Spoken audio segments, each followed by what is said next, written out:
Thank you very much, Marlene, that you invite me. And I would like to thank you for organizing this. Can you hear me? Yes, we can hear you. Yes. So I would like to thank you for organizing this event and for inviting me.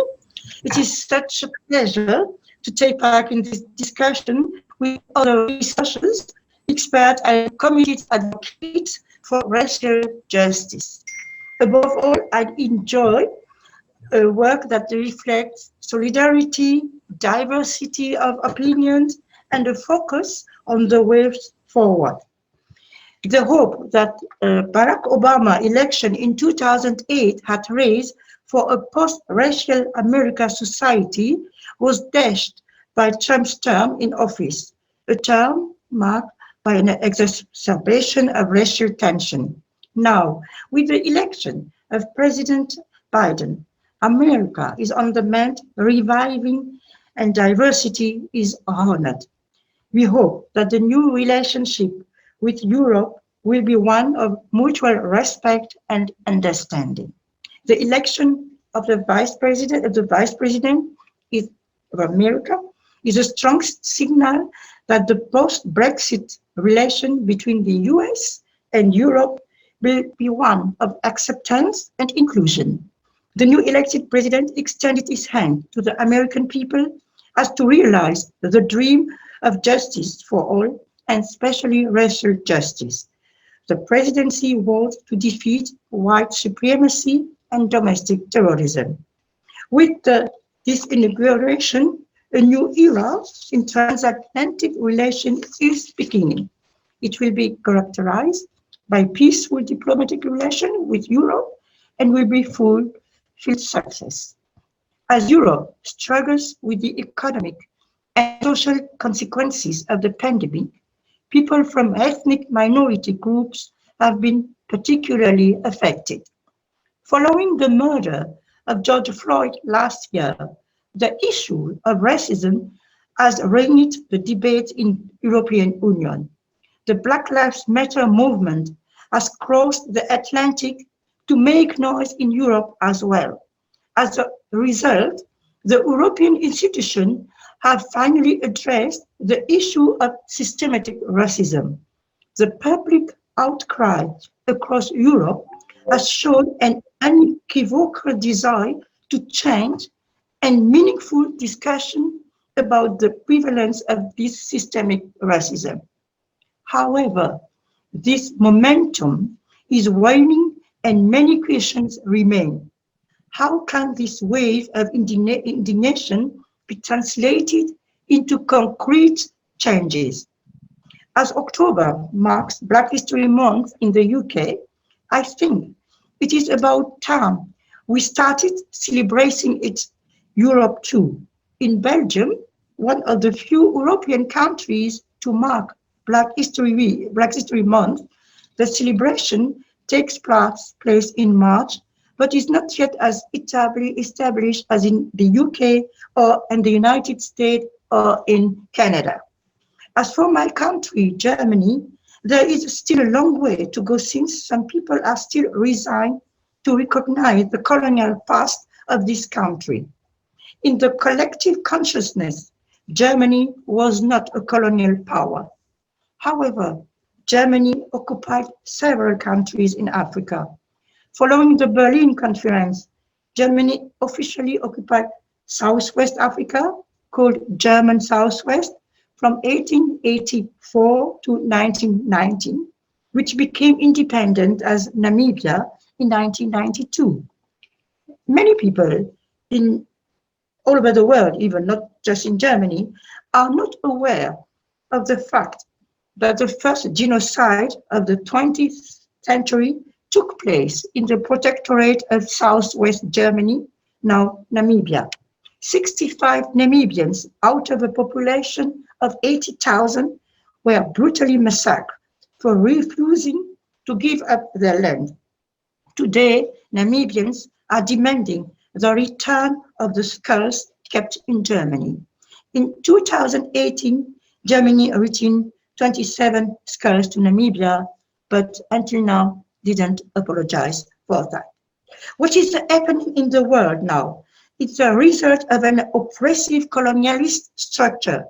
That is the reason why I think that we cannot talk about today's manifestations of racism without being brave and unpacking past violence. Unfortunately, many countries, including Germany and France, do not collect data on the race or ethnicity of their citizens. Yet, the 2018 study, Being Black in the European Union, by the EU Fundamental Rights Agency, FRA, found that people of African descent in the EU face widespread and entrenched prejudice and exclusion. Therefore, I think one of the problems we have is the lack of adequate statistics and data on structural racism.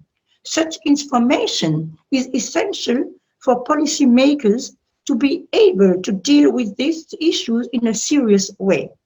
On the European level, we have taken a big step for many months.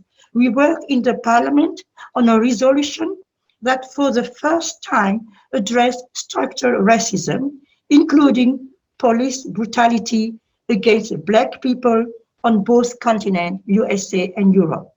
We further adopt a resolution on March 26, 2019, on the fundamental rights of people of African descent in Europe.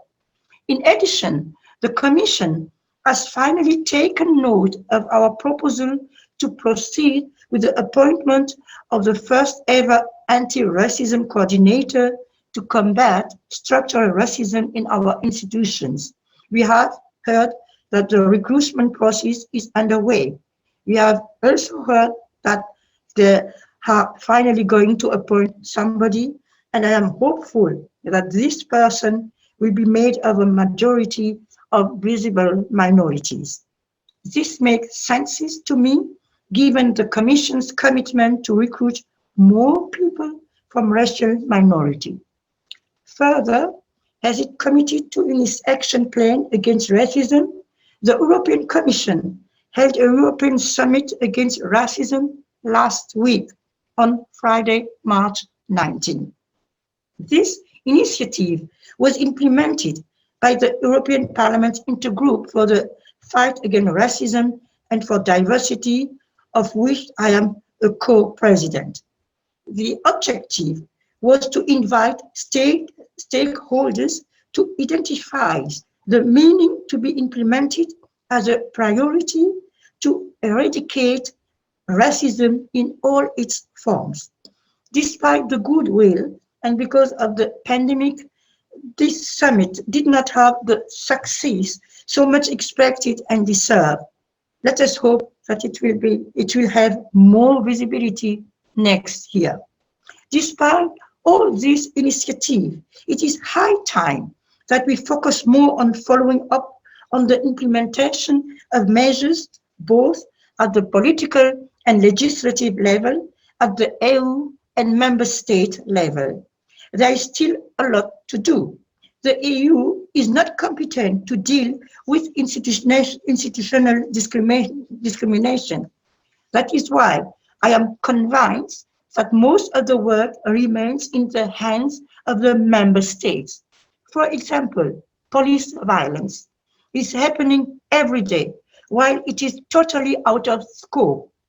I would like to take this opportunity to thank the members of the Congress of the United States from Washington, of the United States from America, Washington, on the initiative of Elsie Hastings and co-signed by the chair of Congressional Black Caucus, what is her name? Barbara, sorry, and 10 other members from the Congress, wrote a letter to the President of the European Commission to express their concern and call on the European Commission to take urgent action to combat racism, discrimination, and police violence against Black Europeans and people of African descent in Europe. Thank you from the bottom of my heart, because in that letter, they expressed their concern and called for an immediate inquiry into the physical harassment of which I have been a victim from the Belgian police. What I personally experienced last year is proof that racism is a reality. Indeed, how to explain the behavior of the police toward me if it's not that their prejudice had made them deaf and blind? Deaf because they could not imagine that I was an MP, and blind in spite of the 4 pieces of identity ID I had shown them. My driver, a white man, had to confirm orally that I was a member of the parliament to them to believe it. This was, for me, a traumatic and humiliating experience. We need to come together because we still have a lot to do to achieve a truly anti-racist European Union. The good news is that finally, some policymakers recognize that police violence has been on the rise in some European countries. Politicians are now ready to find solutions in order to improve the relation between citizens and the police. I would like all members, all MEPs to stand with those who peacefully protest racism and join the call to end systematic racism in their respective states. There is no one-size-fits-all solution to this problem. Generational legacy of prejudice, exclusion, and unequal access to public and social goods are just a few examples. Therefore, if you want to ensure that visible minorities have the same opportunities to hold the same position and do the same work as white people, you have to achieve a change in mindset. When the women's quota was introduced and we suddenly needed women in leadership positions, we finally found them. I think we should go down the same road to have more minorities in leadership positions. I will keep fighting in and outside of the parliament for racial justice. The issues we talk about need to be addressed in politics, but also in everyday life. I raise my voice, and I am always going to raise my voice for justice. I truly hope what I shared was useful for my fellow panelists, participants, and audience. Thank you for listening. Feel free to ask your question or to send me your question, and you get an answer. Thank you very much. Thank you, Madam, the Honorable Member of Parliament of the European Parliament and of the German Parliament. And you are making history in many ways. You are making history for being the first Black woman member of the German Parliament, for being also the first Black woman member of the European Parliament from Germany. And your voice is extremely well respected in Europe and throughout the world for what you are doing. But can you bring us back to that day when you yourself, in spite of that you are well known, and in spite of all the work that you have done and all the visibility that you have had, you are yourself victim of racism.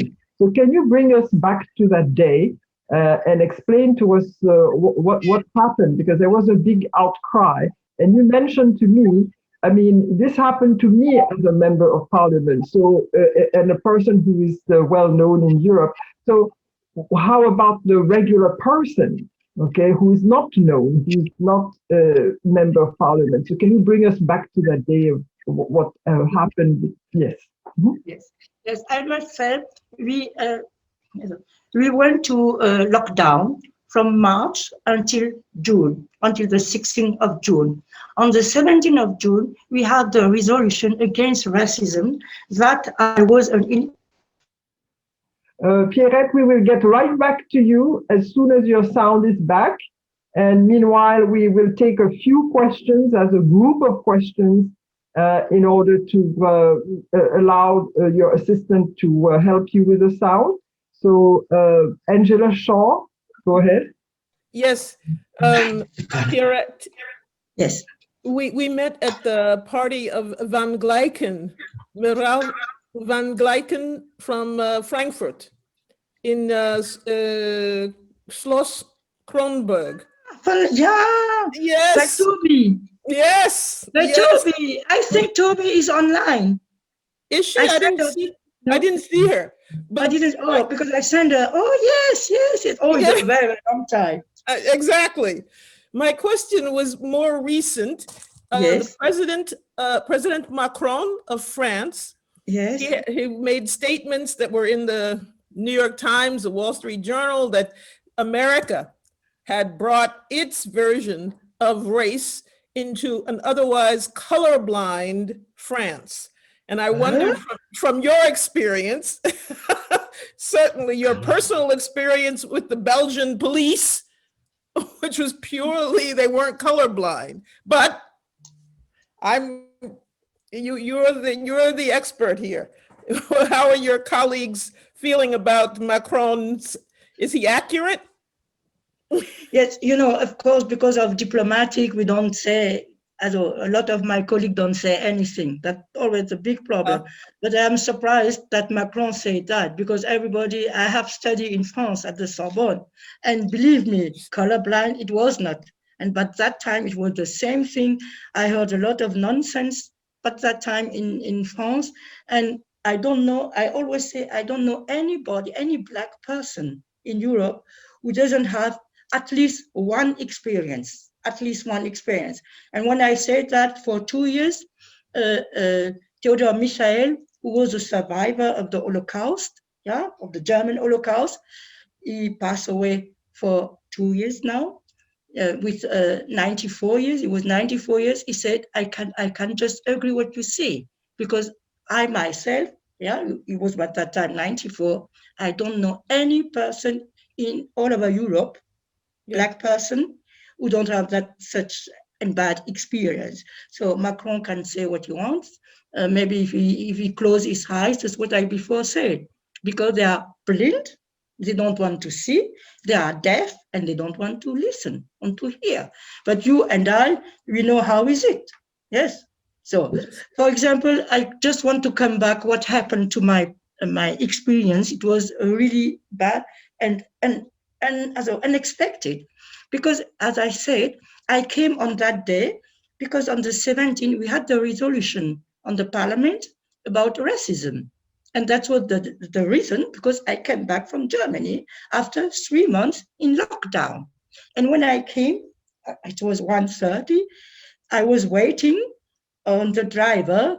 People say, why you have a driver? Yes, because it was 3 months I was not at my work as a home workplace, and I had a lot of things, you know women, a lot of luggage, two coffer, valise, two luggages, handbag, and on my back also, handbag, and so on. So I had 5 things, and that's why, because I don't know why a lot of people write why she's getting a car driver, but all of the white MPs do the same, and some did not. But anyway, and then I was waiting for the driver, and I was waiting, and what I have seen, I had the impression it's going to be terrible now. It was 2 Black people, and there was a lot of police, 9 police, and what I have seen, though, that's what I always said, what I have seen, I had the impression, oh, yes, it's going to be very, very bad. And I was just looking, and I said, oh, maybe you make a picture. I didn't film 1 hour, it's not true. I made 1 picture. And even that picture was not good because I'm not so. And the police crossed the road. Yes, because I listened that I intervened. No, I stand there in front of, and I stand there. He crossed the road, and he came. I was so scared and say, "Oh, what? Yeah, give me take my handy, my mobile phone, cellulaire, your cell phone, my phone. Take my phone and ask. He started to speak in English the first thing. And I say, oh, I can understand English. So, and he spoke in German, and I was a little, you know, astonished because I was in Belgium, and I expect that a policeman is going to speak in French. He speak in German with me, yes. And he said, yes, give me your paper and so on, your identity. Also, after he took my phone, and I opened my handbag, and I gave my parliament ID. He look at, he said, no, it's not good. I said, oh, good. I give my German pass. It look into it. No, it's not good. I said, yeah, what? And then I take from the bed my badge. This one, I took my badge and I show. And on the badge is written to 2019, 2020, deputy as a member of the European Parliament. So everybody can read it. And he said, no. And what are you doing? I said, I am an MP. He said, no. What are you working? And he make like that with his hand, working, real work. I said, I am an MP. He said, no, what are you working? I said, but I said, I am an MP. And then he said, no, you are not registered in Belgium. I said, of course, I am registered in Belgium. And I took my ID from Belgium. He look at, on the ID of Belgium is written, member of the European Parliament. So he had 4 IDs for me, 4. It means, I don't know what he thinks. Maybe he thought I have stolen the thing, but I can install Parliament ID, German pass ID, Belgium ID, and my badge with my photo, also with my picture. So, and then suddenly he said, so on the wall, you have to go to the wall, and now we are going to scrape you, yeah? Vous fouillez, we say fouiller. To search you, Yeah, to search. To search you. And I said, no, you are a man. You are not going to put your hand on me. I am a woman, so I don't accept that. But that time he said, but we have a woman. And I must really see, I haven't seen that between those 9 policemen, for me it was just men, it was women. You know, now women, they have trousers, and really I didn't notice she was a woman, and she came and he put me on the wall. You have to open your legs. I said, I am not a criminal. Well, you know, he made like that. You know, how have you seen in the film? Huh? I said, well, what it means? And just at that time, the driver came, the white driver. And the white driver came and said, but what are you doing? He's an MP. And they kick him away, and he has to go back. He didn't stay there. But fortunately, it was a woman there, a white woman, and she was a professor of law. And she said, she came to me and to say, I am so scared and I cannot believe what I have seen, because I couldn't believe that in my country, the policeman is going to behave like that with a woman. Also, oh, they said to the woman, your paper and so on, and she has to go. You know, and you know, I thought, really now what happened is not normal, because I didn't make anything. I make a picture. What is legal? It is legal to make a picture of the police if you see something. That's completely legal. It's not illegal what I have made. I have not made a pictures as a film. No. One picture, just one. And they have seen that picture even. And I was really surprised, because, and then he even said, at that time, I said, he said, now we are going to bring you to the police station. I said, why? He said, yes, we go to the police station, and the car was already here. So they phoned for a car, a big car. And I said, no, I am not going in the car with you, because you are now 9 persons and I am alone. So we have now to wait. I'm going to call my assistant, because I had a second phone in my bag. I took the second phone and I said, I want to call my assistant, because I'm not going, I want to leave. I am sorry, I have children and I have a life. Huh? I am not going to lose my life like that. I said, no, I don't go with you. I'm going to wait until she come. And when she come, I can go. And then I suppose it was the higher officer, I don't know what. He came and he looked at all the paper and he said, let her go. And that's what. So that's what happened. That's truth, that reality. In the paper, I heard that I insult people, I was impossible, I was aggressive. It's not true. I never insult anybody. I was not aggressive. I was surprised, really surprised. Yes. And I was going up and down. Yeah. He said, yes, you are. Yeah. Yes, of course, because I was looking for the driver because I had an appointment. That's what he didn't know. Yeah. I had an appointment on 2 o'clock. And when I came, it was 1:30. And I was thinking, oh, if if he's not on time, yeah, it was an appointment with a lady, and that lady, I don't say now with whom, because of we don't have I haven't been on the trial, and that lady is going to say, yes, of course, I had an appointment. So I was not interested in anything. Or when they said, yes, I called the journalist. Which journalist? I don't know anybody in Belgium. I am on each Monday I come to Belgium and I go back to Friday now. And by that time I was 3 months in lockdown in Germany. How am I going to know journalists, Belgian journalists? How am I going to know that when I come down from the train, it's something like that would happen? That's what I said. How? Yeah. He said, yes, I intervened. I said, no, it's not true. But so it's really pity. But of course, what happened to me is not so terrible, but it's terrible. But we had for 2 months, yes, or 1 month, Barry. Yes, a young man who make a picture. They took that man and he went to the police station and he died. And they said he make a crise cardiaque, heart attack. 23. At 23. At 23, yes. And So, there is also and these things happen each time, as we have a lot of things like that, but it was here in the same Belgium, in the same Brussels. And it was at the same place, and Gare du Nord it was, at the same railway station. And that's a big problem.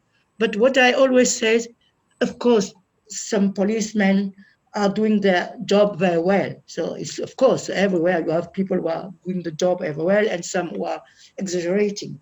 Mm-hmm. But maybe it will be good if we can find a way how to speak with the police, or I don't know, maybe to have an organization where people can complain, you know, from the civil society, or an organization where people can complain, and then we can be confronted and speak both with the police, what happened, and so on. Yeah, because it's not nobody is against. I am not against the police. Yes, will somebody make his job is okay, but you know, I think sometimes they have some power and they want to use that power, and then they forget that they have to do with the person. Yeah, and really, I am not a person who can be. I mean, not a criminal. I'm not a person who is aggressive or so on, and who know me was very surprised. But I have said on that day, so that's why I was so shocked that I said I have to tell that in the parliament. And I said that on the parliament, on the day where we had our resolution. And I must say thank you very much to all my MPs and colleagues, because I had a lot of support for all MPs from all parties, I must say, just all democratic parties. Yes, all democratic parties show really that they were concerned. And what I always said, you know, white people sometimes they don't have that experience, and sometimes maybe they cannot understand that. And maybe they think, so is experience they don't have, and they think we are sensitive or so on. They say, no, I am not so sensitive, because if I would have been so sensitive, I wouldn't be where I am now today. Yes. Yes, and I just, absolutely, and I just wanted to give the audience the chance to ask some more questions. Yes. I just want to say also that there have been a few cases as well in France, the case of Claude Jean-Pierre, who Yes. died at the hands of the police. There is the Yes. case of Adama Traoré that Adama Traoré, yes, it's a lot of everywhere in people all of Europe. that brought a lot of people in the streets. There was also the case of Michel Zecler, someone from Yeah. originally from Martinique, and he's of course a French citizen. And Yes. he was harassed by the police. This was caught on tape. And had it not been caught on tape, I think that the outcome would be that he would be accused of having attacked the police, Yes, that's the same like me. even Yes. though he was by himself, and the police, there were at least 10 of them. So there have been quite a few cases recently, and the Black Lives Matter is real. The pain of what Black people are going through on either side of the Atlantic is very real. The tendency right now in France, for example, is that when a Black person accuses somebody else of racism, such as, for example, the football player, the soccer player, Lilian Thuram, when he said that the behavior of people in the stadium vis-à-vis the Black football players is really appalling. He was accused himself of racism. It's always like that. Always like that. Always. This is sort of automatic response to Yes, racism, always. is that either the person is too sensitive or he is himself a racist. Aggressive. Which Yes. is also very outrageous. So this tactic has been used and used again. And here there are a few new expressions for that, such as gaslighting and otherwise. So I'm going to ask the audience to either ask questions and or comments. We have about 12 more minutes before the next panel. Yes. Right, I'm sorry, technical issue. Yes, in fact, I wanted to react to the question of thanks, Pierre, for your testimony, and indeed is a reality as you were saying. But I wanted to react on the question of. Excuse me, you are calling from which place? Belgium. Oh, you are in Belgium. Okay. Belgium. Yes, Belgium. So and I wanted to react to the question of Mrs. Shaw, Angela Shaw, about what Macron has said, and I just want to say that in Europe now there is a tendency, a general tendency, when people are addressing the issue of race or racism and having a certain narrative about it, that they accuse many activists, many Black activists, of copying the US, that the contexts are different, that they should not confuse the context. Indeed, contexts are different. But on the question of race, France has never addressed racism as it should be, of other European countries, by the way. And as Pierrette has said, we don't collect data, by example, by communities. We have a problem of collecting data. We have a problem of really making an assessment of the situation. The first report that has addressed this issue was the report made by the Fundamental Rights Agency of being Black in Europe. And this was the first time that people could assess the situation concerning people of African descent. And this has led, by example, for the European Union in 2019 to vote for the resolution concerning the relation between the past and the present in relation to the decade of people of African descent. Just by example, just to say that there is a big problem of denial. This Macron has said, it's not only Macron, it's, by the way, in the most European countries, that people do not want to address the problem and name, give to the beast the real name, racism, race. And if you want to address racism, you have to talk about race too. You have to talk about those things. And in Europe, there is a really big reluctance for that. Okay, thank you. Go ahead. I thought it was a good point that Pierrette made about Norway putting quotas for women in leadership. They have done this for the past 20, 25 years, and it works. Why can't we put in similar quotas for the rest of Europe?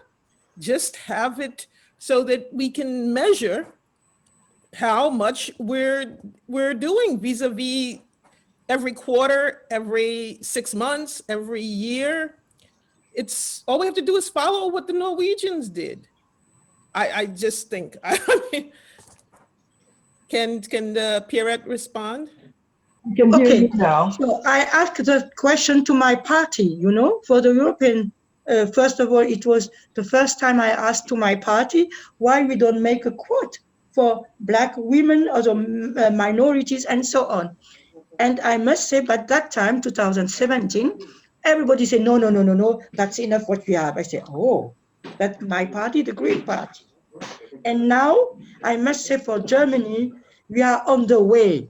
On the way. It's no more, it's no, that people say, okay, yes, might be, maybe we can have a quote from minorities to open the party and so on. But I always say, if we make it, I am sure, at least for Germany, I can speak, we are going to have the women. There are a lot, we have a new generation in Germany, is very well educated. Yeah, because for 20 years, I always heard, oh, we don't have the women, no Black women is educated. But I'm sorry, my first candidate to be the mayor of the city of my country, Erlangen, it was 1996. So, and by that time, there were also other Black women who were making politics and so on. And I always said, if you need women from minorities, women, Black women, I am sure if we have a law or something, we are going to get them. They are here because we had the same problem with women. Yeah, there is no women at that time. In the 18, no women has educated, no women. So, and we have everywhere, and that's the same. I just hope that I can push this issue in my party, and I hope that my parties will be on the government in October, and be sure I am going to ask and to say why now we have the possibility to change if we are on the government. And maybe you are going to hear that if I have succeed. Yes. Okay. If you have a question, please raise your hand or put it in the chat or in the question in the Q&A. Yes. Or you can send your question too if yes. You have question after, sometimes when you think about what I've said and you have question, you can send me the question. My address is everywhere on the parliament. You can have it. It's no problem to have my email on the European Parliament and to send your question. But I'm so happy to see you, Angela Shaw. And Marlene, of course, we saw for 2 years. Yes. And all of them who are here, and Omar Ba from Germany, from Belgium. Yes. To answer the question regarding what Macron had mentioned, I think that some of the politicians, the elite in Europe, they come from a bubble. Okay, a bubble where they only see people who look like them. They don't go that much they don't venture that much into areas that are inhabited by people that they colonized or whose ancestors they colonized. So they don't know exactly how these communities think and what the communities are about. So they have maybe a view of these different communities that is already prescribed in their head. To give one example of the France as a colonial power and how the mentality of France has not changed that much. If we look at the way France, for example, governs in a place like Martinique or Guadeloupe, all the heads of the top administration, the head of forestry, the head of is a white man. The head of the education and so forth is a white person. Okay? There is a ministry in France, and that ministry is a ministry for overseas territory. But Macron has chosen as the person to represent overseas territory, the person who comes from the smallest territory, which is Saint-Pierre-et-Miquelon, and which is overwhelmingly white. Okay, so of all these territories that have people who are black and brown, he chose the one that is inhabited by a vast majority of white people, and which is more. Okay.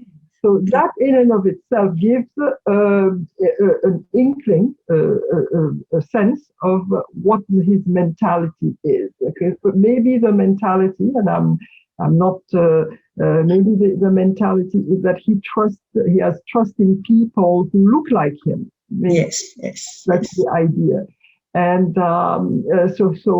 while they are defending themselves, while the government of France is defending itself and saying, well, there's no prejudice in France, all these ideas are imported from the United States, the behavior and what they do in terms of governing does show the opposite.